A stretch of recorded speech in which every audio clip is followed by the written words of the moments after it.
Welcome to the Future Christian Podcast, your source for insights and ideas on how to lead your church in the 21st century. At the Future Christian Podcast, we talk to pastors, authors, and other faith leaders for helpful advice and practical wisdom to help you and your community of faith walk boldly into the future. Whether you're a pastor, church leader, or a passionate member of your faith community, this podcast is designed to challenge, inspire, and equip you with the tools you need for impactful ministry. And now for a little bit about the guest for this episode. Welcome to the Future Christian Podcast. Today, Lauren Richmond Jr. welcomes Megan Bissell to the show. Megan is the co-founder of Future of Faith and an applied sociologist and researcher who specializes in the lives of young people, relationships, and group dynamics. She has spent her career turning research into actionable insights that people can use to make a meaningful impact. She has extensive experience in leading research, facilitating workshops and educational programs, and consulting with organizations who want to enhance their relational and organizational dynamics. Megan was previously head of research for both the Social Research Lab at the University of Northern Colorado and then at Springtide Research Institute. She served as the vice president for research at the National Catholic Educational Association. Megan lives in Greeley, Colorado, with her family of creatives, where she has no choice but to be inspired by those around her. One housekeeping detail before our conversation begins. Please take a moment to subscribe to the podcast, leave a review, and share Future Christian with a friend. Your engagement helps to ensure that these important conversations about navigating and resourcing the future of the church continue and reach more people.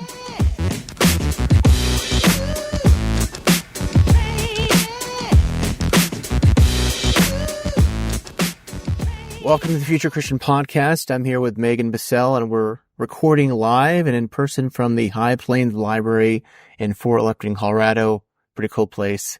This is a nice place. If you're watching on video, we have a cool little room we're recording in. But anyway, thanks for being here. Thanks for meeting me. We met kind of halfway in the middle between where we both live. So looking forward to having this conversation. Let's just start out with the main stuff. Tell us a little bit about yourself, your story, your faith journey, all that. Yeah. So, my story is that I'm originally from the Chicagoland area. I grew up Catholic. In a very small town Catholic church that I've actually reconnected with people from that diocese recently, which is really weird because it was New Lenox, Illinois. But I was, it was really traditional Catholic upbringing, but my parents made all the difference with that because they were actually youth leaders for the Catholic Church. My dad taught confirmation classes because he loves middle schoolers, which I then adopted that same insanity loving middle school. Yes, it's my group. Yes. And they were just really involved in the youth and teen part of it. So that was my main experience with Christianity. I didn't fully understand the difference between what it meant to be Catholic. Right. Back then it was like you go to church, you do the youth group. That's what it meant to be in church.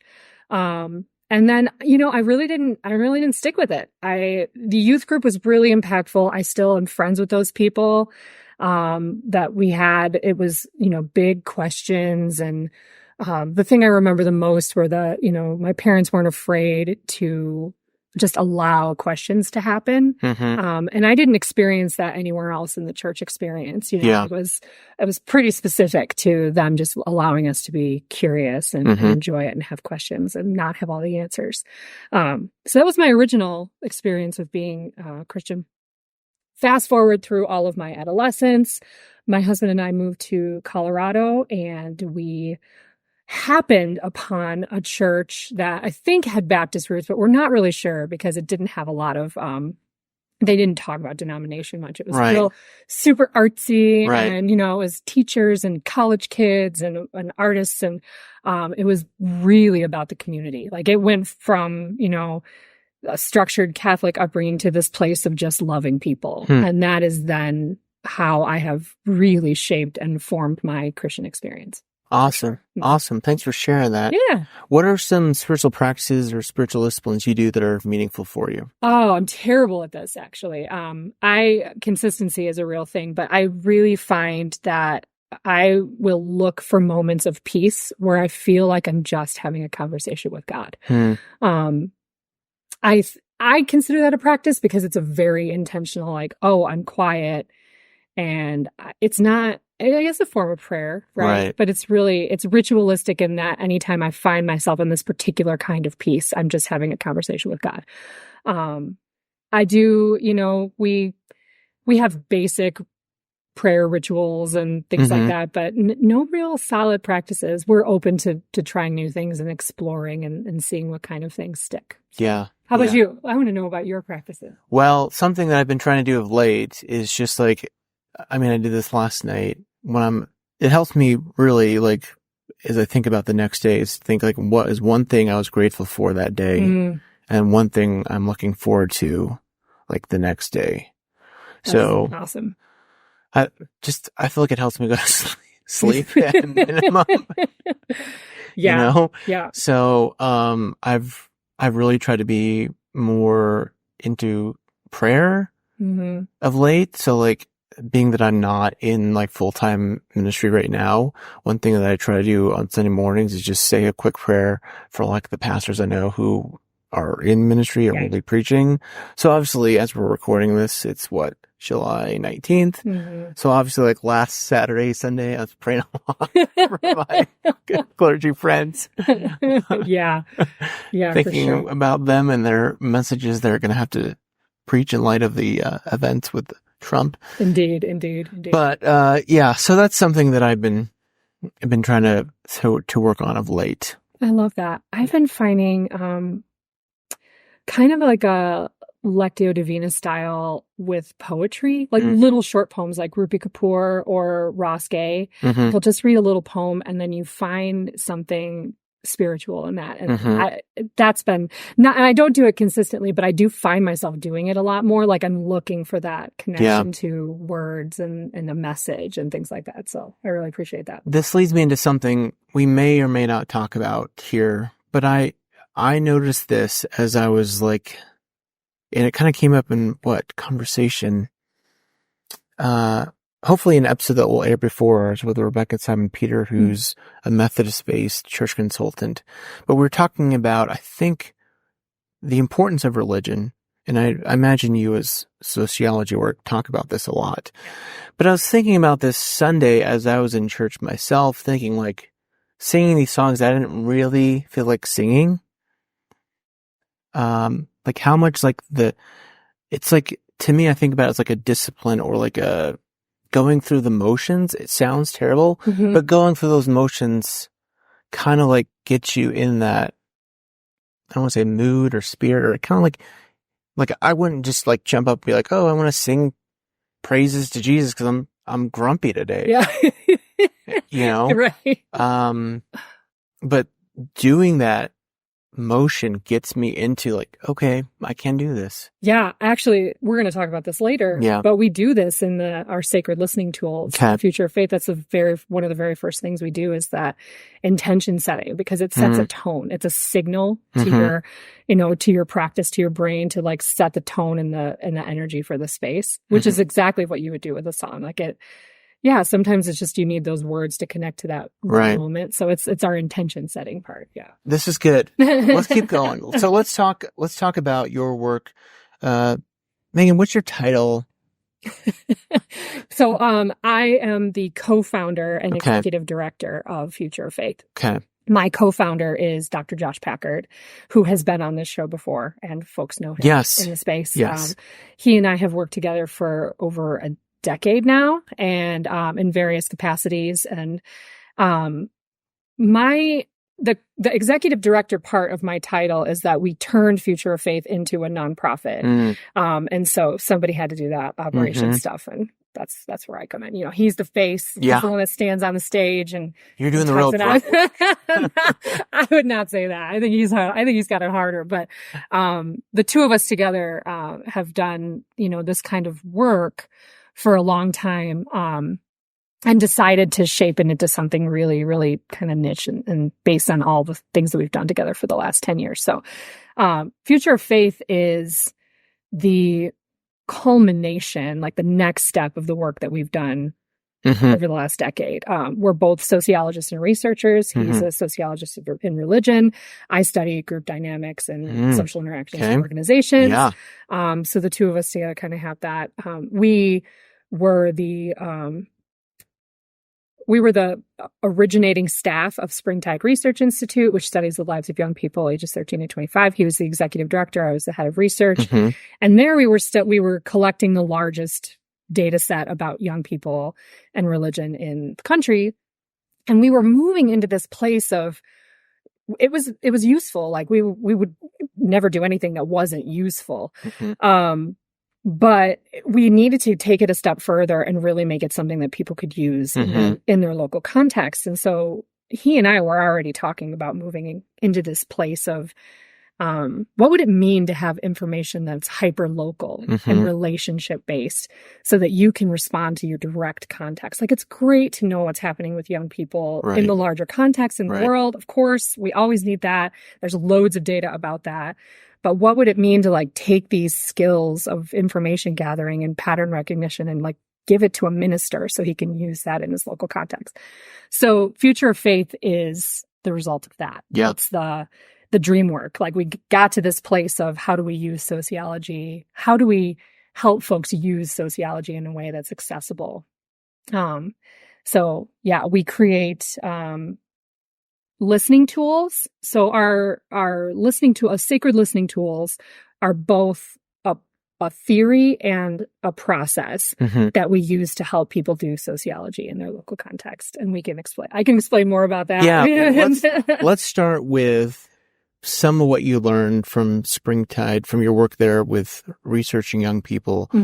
Shout out here to my Canadian co-host, Martha. Shout out Martha here. She'll pronounce it this way. Like, when we think about the nuns, we think about Gen Z.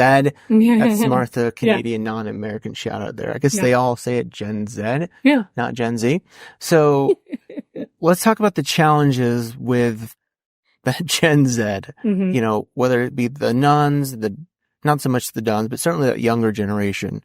What are we seeing, broadly speaking, in church attendance and participation, or lack thereof? Yeah. I mean, if you're in ministry at all, you feel the challenges that are happening. And those are confirmed, you know, like the nuns have been growing for a long time. They've kind of leveled out. You know, there's not a continual uptick of people declaring themselves as nuns, but that is basically like they don't have a religious affiliation, or they don't claim a religious affiliation. But what we're finding is that doesn't mean they don't have faith. It just means that they're not directly affiliated with something. So that's a challenge in and of itself. Like, they don't want to directly affiliate. But the reason for that is that they don't trust institutions the same way that they used to. When I was growing up, I just explained you just did it. Right. There is no more, you just did it. They don't trust institutions in the way that makes them connect or feel like they belong to something. And so they find something else in that faith world that they do belong to. Gen Z is one of the most diverse populations of young people. It is the most diverse population of young people we've ever seen. And so you can't treat it like a monolith. So building up institutions to respond to this diversity of this generation, it doesn't work. You need to be able to speak to their experiences and find other ways to connect to them in order for it to make a difference. That's the biggest challenge. As far as attendance goes, I think it's the wrong conversation, right? I mean, attendance matters. It's always going to matter to the institution. But the conversation we really need to be having is, how do we connect with the people to make them feel like they'll belong to the institution? Not how do we change the institution to help the young people? Let's stay on that. Yeah. Because I'm thinking about a church that I'm doing pulpit supply for, and that's a challenge that they're facing is how do we what they're grieving. Why can't we get young people to participate? So it's very much that question that them and many churches are facing or wrestling with is how do we get people to participate in the institution? Certainly that's how the institution has been structured. The metrics, right, have been incentivized. Right. Is getting people to participate in the institution. Right. So let's talk about why, or I guess you kind of said why American Christianity needs a shift in thinking. Talk more about like what you said there about that shift in the reversal of, rather than forcing the institution or people to conform to the institution, trying to get people more or the institution more to conform to what people are needing. We know we need institutions. That's not a secret. But we used to be able to rely on them for everything. Like you knew where to find young people because they were just in the institution. But with that declining trust and the kind of declining trust in, authority, you can't just assume that they're going to show up. And, changing the narrative around like, why can't we get them to show up? Right. Why are they not coming in the doors? Right. The flip of that is that we need to start focusing on relationships, right? So the way that if you think about how you even attach to an institution now, it's a person first. It is. You're not walking through the door of some, unknown institution and being like, this is where I belong, because it represents a thing. Instead, you're walking through the door because you had coffee with somebody that cared about your life for a moment. Now, again, this is why Future of Faith was built, because that sounds daunting. It's like, how do you do that at scale? How do you, you can't have coffee and know the life of every single person that you're trying to draw into the institution.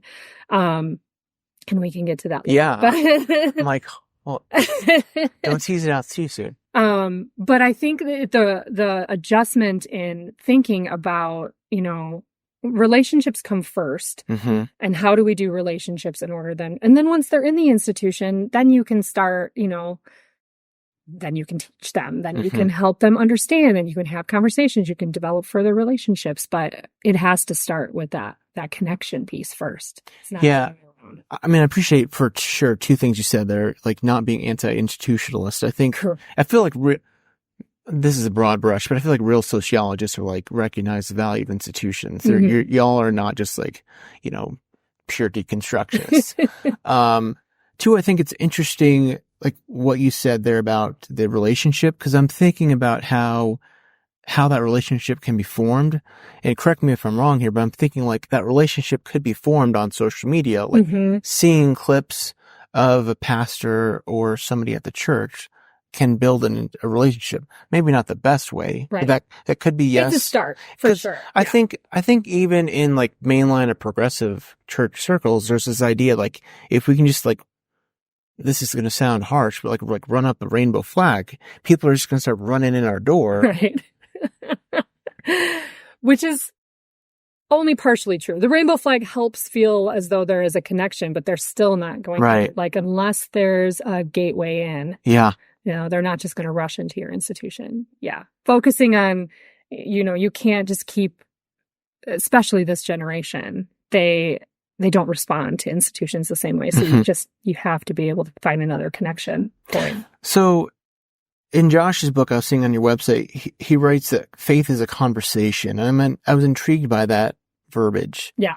Talk more what y'all. So he wrote the book. Yeah. I can't speak to what was in his head. But I know that for me, faith is a conversation because, faith is inherently believing in something that you don't have proof for, right? So, it's always been a conversation. It's a way to lead with questions instead of certainty, which leaves the door open for the ability to find out if there's a different way of thinking about something. And it's instead of having firm truths and having the answer, it's about questions instead of answers. And especially this generation that questions everything, they're more inclined to be interested in a faith life if they feel like they're allowed to be curious about it instead of just having to have the answers or having the answers told to them. Yeah. So it's more of a way of, like, my faith is developed by listening, right? By understanding new ways of thinking, by being open to it being something more. What I think is powerful about this too, and I've become a big fan of Andrew Root. I'm not sure if you're familiar with his work. Andrew, yeah. Okay. I've become a big fan of his, and I can't remember which book it is, but he talks about in one of his recent Ministry in a Secular Age books about the importance of testimony. So I'm thinking through that in light of this conversation.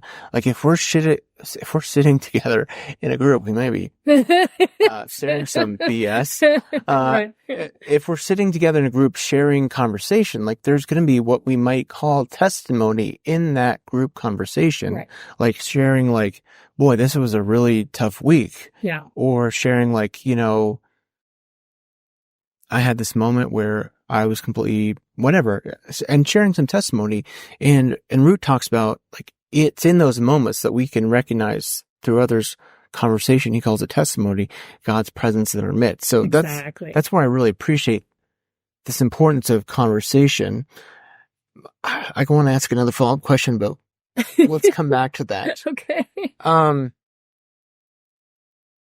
You write that, or excuse me, you don't write, but you all make the point that relationships based on listening are the only way back for churches.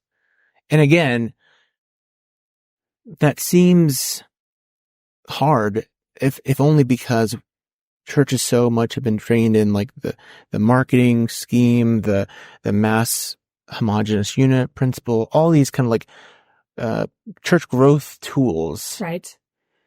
And relationships based on listening are really hard. I mean, I think, frankly, it's the only way back for our nation, but that's a broader conversation. Yeah, it is. Tell me why y'all think that's the only way back for churches. Oh, it's the one. I mean, in the research that we did with Springtide and in, everything that we've done since then, listening is the thing that moves the needle. It's the one thing that changes everything.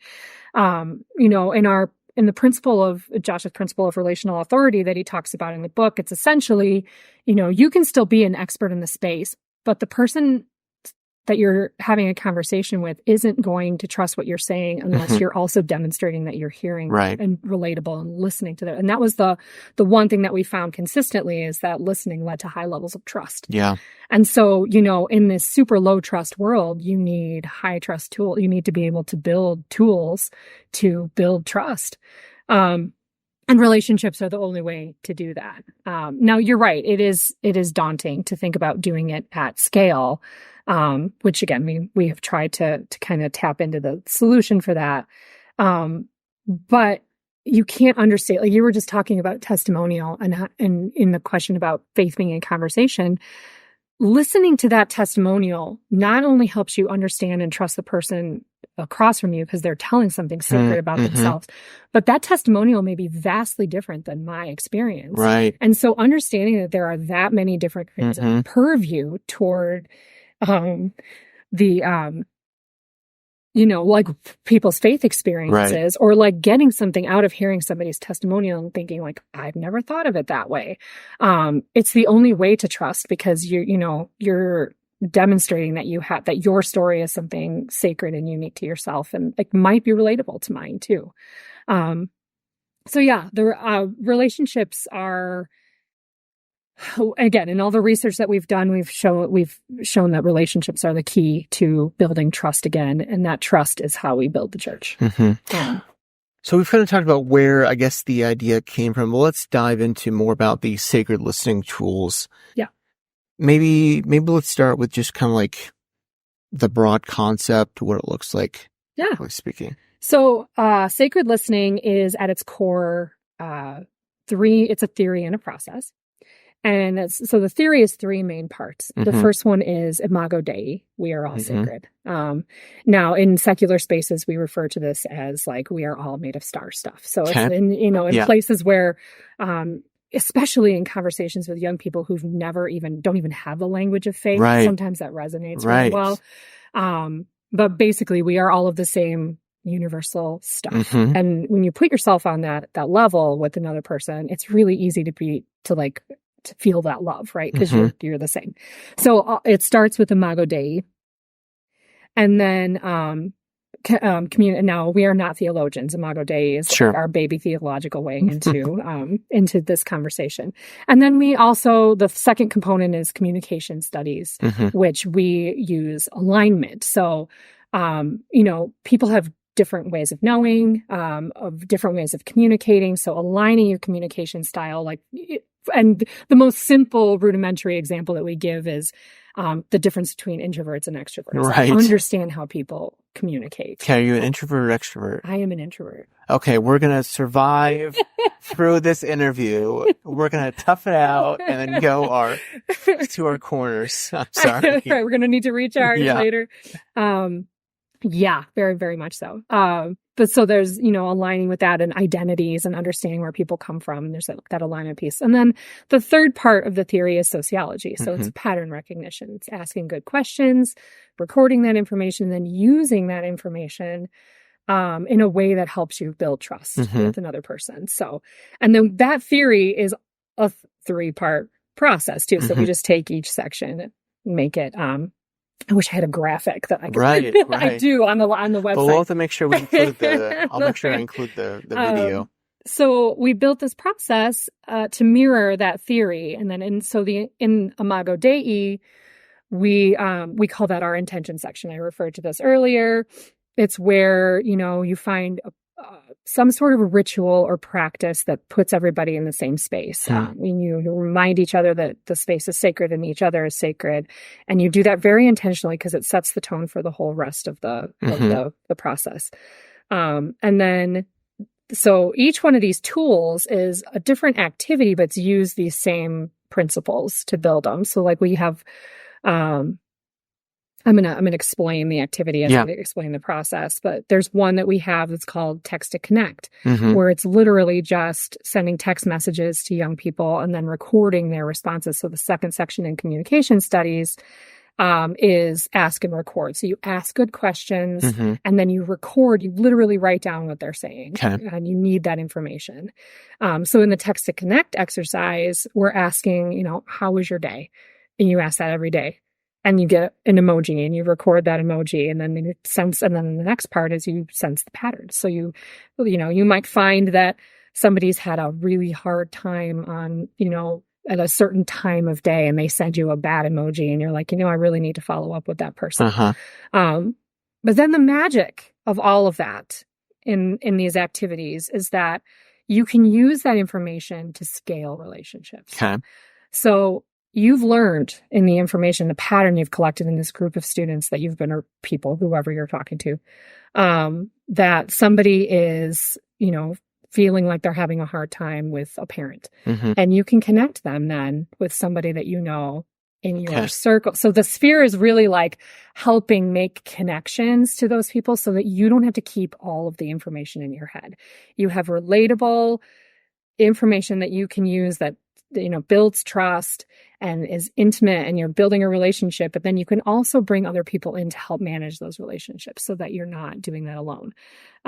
We just recently built an activity for a group where the young people are asked, about the 30 things that they want to do before they're 30. And it's a way to suss out their dreams and get to know them really well. And you can imagine the amount of connections. Like say a young person tells you they want to record a podcast. Yeah. Well, then I would connect them to you. Yeah. And then you could, so there's this nature of communal ministry that's built around the scaling relationships. So. Yeah. Well, I want to talk more about this when we talk about implications, but I think what's interesting about that is when I think about the future of the institutional church, it seems like what is the size that's going to struggle the most is the 150 person church that I think used to be at least when I was growing up, the church, right? The standard church. Yeah. Now it seems like the mega church, because they're basically corporates, and at scale, to use that term, can do it. And the really, really small church can do it.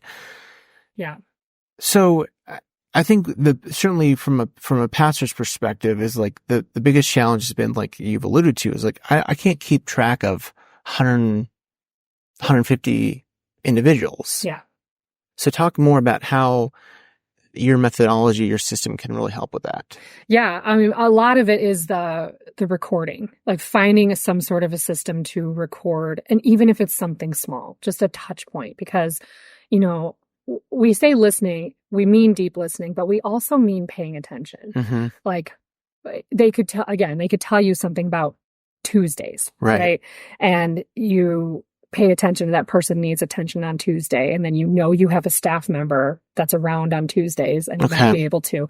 So like, again, we fully recognize that churches are always under-resourced. Right. Like I'm doing enough research to know that that's true.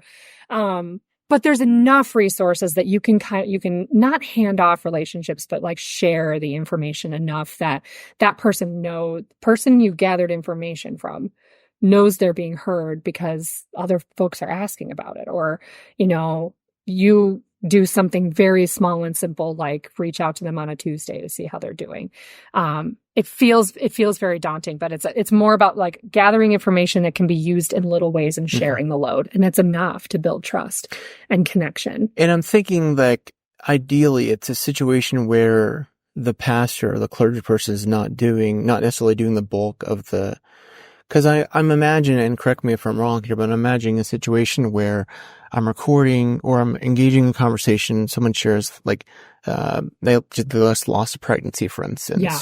So whether, that whoever that person be, you ideally, right, would have information from previous conversations. Mm-hmm. The ideal situation would be to connect the new person with the old person. Would there need to be, I guess I'm thinking like, when you think about confidentiality, how do you handle those situations when it's something sensitive, like a lost pregnancy, a medical diagnosis? Yeah, it's a tragedy, really at that level. I mean, especially when we're talking about relationship versus something like FERPA, right? Or something health related. But like in that instance, it would be a simple message of "Thank you for sharing this. I have a friend that can help. Do you mind if I share your contact with information?" I mean, it could be no, right? Okay. And that's fine too. Yeah. But like with sensitive information, my husband is a youth minister and recently had a young person share something very private with him. And it was in a group. It was in one of these listening sessions. Right. But he said, "Thank you for sharing. I appreciate your vulnerability in this space." And then later he followed up and after the group said, "Hey, I recognize this was a hard moment for you. Do you mind if I connect you to somebody who's experienced something similar?" And she was super grateful. Yeah. And like, he didn't hand off that relationship. He still has that trust, but that person can now attend to that. So, but it was exactly that same kind of thing. So that's where you talk about scalable, to use that term. Yeah. Because it's not just in this instance, your husband doing all the work of like, I don't know, how many kids are in his youth group, for instance? Like 15. Yeah. Okay. So for this one, yeah. But even still, if he's going to provide, there's only like 5 days, or 7 days in a week, and he hopefully only works 5, right? So even if he's meeting with a kid every 5 days, or every day of the week, right, which we know is impossible, right, practically speaking, and obviously not scalable, because if it gets to 30, there's no way he can even get to every kid in a month. Yeah. It becomes scalable. And I hate using that business term, but I think it makes the most sense. It does. Yeah. Manageable. I don't know what a better term would be, but it makes the most sense. Like, it becomes a way to maintain connection. Yes. And I think to build deeper connections or group connections, whether it be in the youth group, maybe it's like, I don't know, with a member of the church too, right? You could build, because I think that's when I was most recently working with youth, that was the thing that I was so desperately trying to figure out, is to connect. Like, the youth kids would come, their parents would drop them off. Yeah. But then, like, they really didn't have any connection to, like, the Sunday morning worship. Exactly.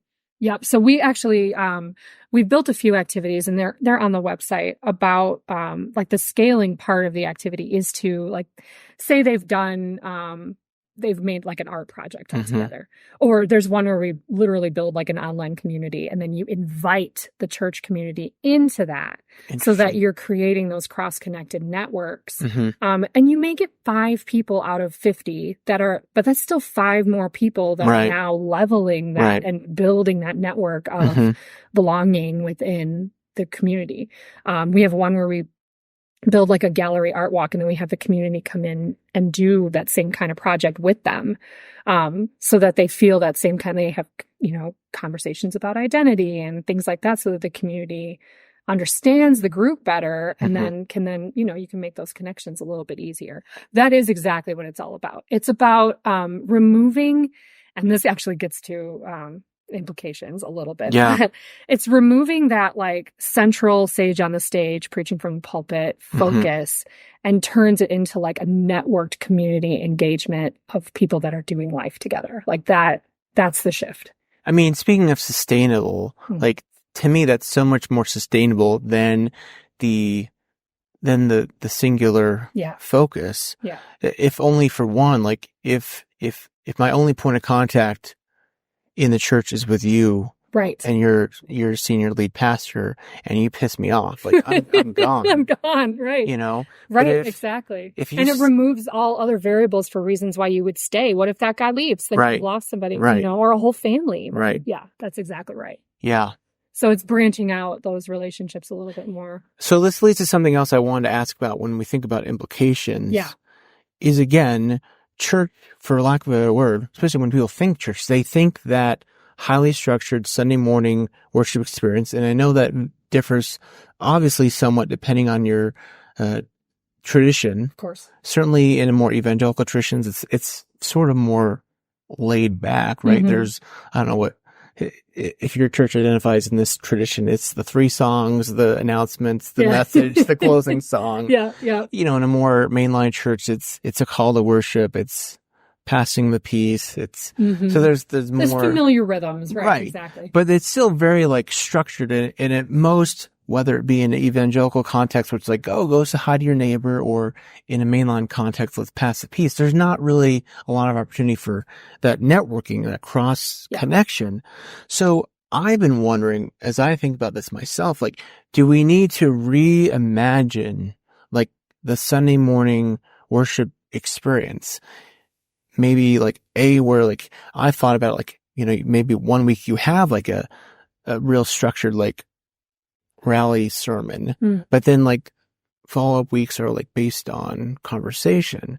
Like, have you all thought about what this has implications for as far as the Sunday morning experience? Yes and no. I mean, I think it's hard to even talk about this without thinking about that. I mean, we have our objective is not to change Sunday mornings necessarily, but I believe that by doing this, it will inherently, I'm a sociologist, so build the systems and systems affect what happens. Yeah. I believe that if you change this, it will change. I wish I had my notes. I write that down because that's so true. Anyway, I'm sorry. It will change Sunday mornings organically. Listen, I don't want any pastors or priests out there to hear that this is we are not jeopardizing their role is still crucial. The expertise, the work and the study and the care and the compassion that, goes into being pastoral will always be needed. You need somebody who's going to be able to help, with questions, not always have the answers. Like your expertise will need to change. Right. It will need to be more of a conversation.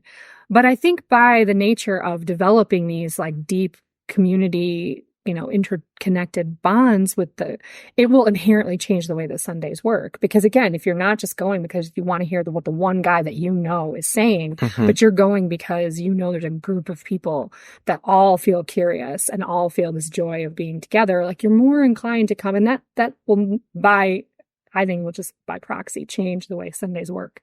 So again, like that's not our key objective, short of that becomes more attractive to young people. Attendance may grow if you build a community that people want to be part of.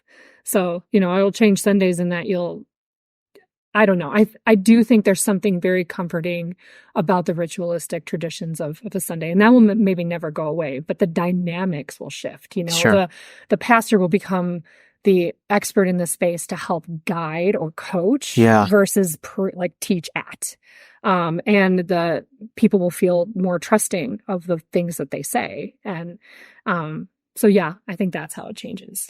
Let's flesh this out just a little bit more. Sure. If only because, I've gone to seminary, invested many years of money in this, many friends who have. Yeah. Phillips Seminary, shout out, sponsor of the show. I'm thinking about, I've heard it said, and I know I've heard it said even at Phillips, the role of the pastor as what it's often said, prophet, priest, and pastor, I think needs to change. Something like community organizer, something, I forget the third thing is. Mm-hmm. I don't know if you've heard that before. I'm just curious, does it resonate, if any? And I didn't flesh it out real well in that. But to what you were saying too, I think matches with what kind of I've heard, that there needs to be this shift from, like you said, there's the order. It resonates with me substantially because I think it's happening already. And I think that's a lot of the tension that folks in leadership are feeling. You come out of seminary and you expect it to be this, right? Or you expect to be this. Yeah. And what you really are is mental health professional. Right. And community organizer. Right. And all of these things for which you are not equipped. Yeah. But I think if again, I am not a seminarian. I did not go to seminary, full disclosure. And I'm not trying to change all of, theological schools, but I do think that there is, a guided direction that we need to take more toward relationships and networking and community building up front, while you're also learning to be the expert in the space and how do you lead a congregation. So yeah, I do think there is a shift towards that, but it's it's already happening due to the nature of how, relational dynamics and the structure of the church is changing. It's happening. And that's where that they're not equipped. And so that's the tension and the frustration that folks that are investing in that seminary experience. And correct me if I'm wrong here, but I have the sense that someone could do the sort of training you're advocating for quicker and cheaper than seminary. So you could start with this, get into the space. And then, again, I don't want to diminish the importance of seminary. I think we've both seen the danger of folks with poor theological training. Yeah, exactly. So I don't want to diminish, but you don't want untrained folks leading as experts in this space. But I think it could work as an apprenticeship model, which I think there seems to be some energy around that even in secular spaces. Yeah, I think so too.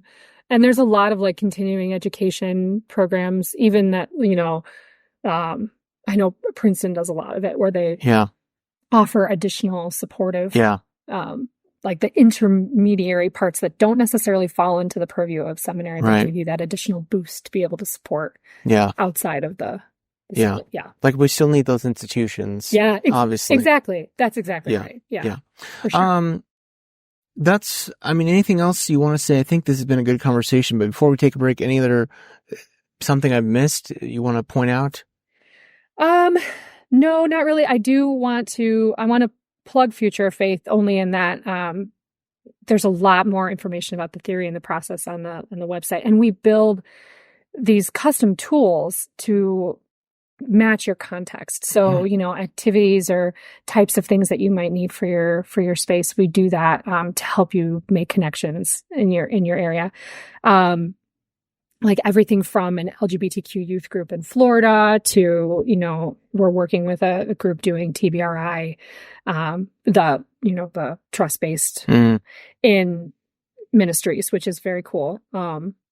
So yeah, that's all. I just wanted to kind of say, if you want to know more about it, for sure, it's there. And it's really difficult to explain the theory and the process, without a visual, apparently. So we'll have to go on the website and look at it. I'll make sure we put the YouTube in the show notes. And the white paper that I'm excited to read, when might that be out? Well, I don't know. We've just actually been told that we wrote a paper about about listening and the power of listening and how this is going to change relationships. That will be published in the Journal of Moral Theology. Oh, we just found out that we got that accepted. And then we're going to use that and a lot of the other we're doing an internal research project, about the impact of listening, and a number of other things that are going to kind of culminate into that white paper. So to be determined. Okay. But we'll have more stuff out for sure. Okay. With more of the research and the actual data and stuff. Okay. Yeah. Good stuff. It's coming. All right, let's take a quick break. Okay. We'll come back with some closing questions. Sounds good. All right, we're back with Megan Bissell. I feel like I'm saying that wrong. Bissell. Bissell. Okay. I'll take it any. Okay. So, big questions. You can take as seriously or not as you'd like to. Okay. If you're Pope for a day, what do you want to do? What does that day look like for you? Well, first of all, I would be a woman serving in the Catholic Church. Yeah. So I would be very feminine and make a real big deal about being a woman in the Catholic Church. And I think the other thing that I would do, I would make no decrees. I would change no rules. I would just spend the whole day embodying kindness, Okay. love as much as possible. Because I feel like if you're the person chosen by God Yes. to be in that role, and I had that opportunity, all I would want to do is just like pour out as much goodness as the world could take in one day. Be like, this is what it's supposed to be about. I like that. I like that. A theologian or historical Christian figure you'd want to meet or bring back to life. Oh, Rachel Held Evans. Yeah. I miss her. I actually firmly believe, had she still been around and with Future Faith moving in the way that it is, we would be friends. Also, I like her friends, like Sarah Bessie and Nadia Bowles-Weber. I really like them a lot. Yeah. Rachel did a lot of really important work for inclusion in the church. And again, was that embodiment of love. So I would love to meet Rachel Held Evans. I feel like I've used this before. I feel like she's like this generation's Rich Mullins. Yeah, for sure. She's excellent. I think that we lost her way too soon. Yeah. But rest in peace. I know. What do you think history will remember from our current time and place? Oh, this is so hard. Hopefully not as much as we think. Yeah. I think that the division, the polarization is going to be very noteworthy. And the disconnection and all of the, obviously COVID, but that's all the same story. It's all polarization and disconnection and how hopefully they will remember how we bring everybody back together. Yeah. That's what I'm hoping for. Yeah. Because we're living the disconnection part. In my lifetime, part of my goal in the world is to figure out how to bring people back together, even little bits at a time. So hopefully that's what happens. That's kind of your hope then. It is my hope. Hope for the future of Christianity. Yeah. In addition to, I just really want Christianity to be a place of wonder and joy and curiosity. Again, I know it was at one point, right? And, I have experienced that as a young person where, again, my parents fostered that and I was very lucky to have that. And they fostered in this organic way of just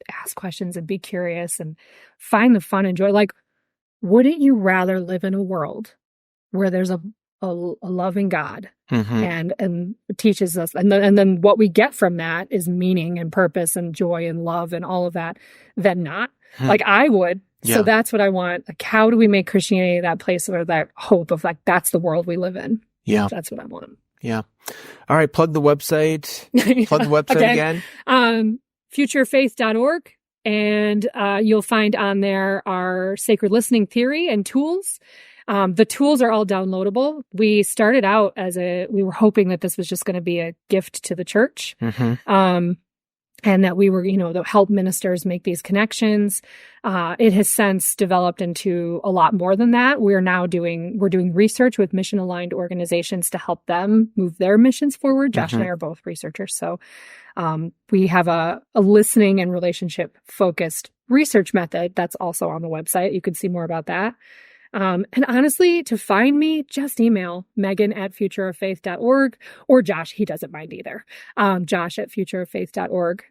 We're very accessible. We like to be that way. And, a big part of what we're trying to do here is build a community of people who largely feel isolated in the field. And so reach out, ask questions. Let's do stuff together. Yeah. Awesome. Well, thank you so much for your time. Appreciate you making your way down to this space. I'm glad I saw it. Yeah. And, I'm from, county, which does High Plains Library, and we do libraries right. So I got to see this one, which is great. Yeah. So we both got to take a little trip to Fort Lupton, Colorado. So always leave folks with a word of peace. So may God's peace be with you. Thank you.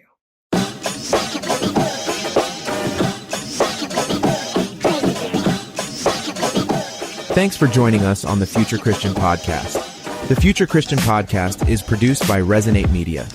We love to hear from our listeners with questions, comments, and ideas for future episodes.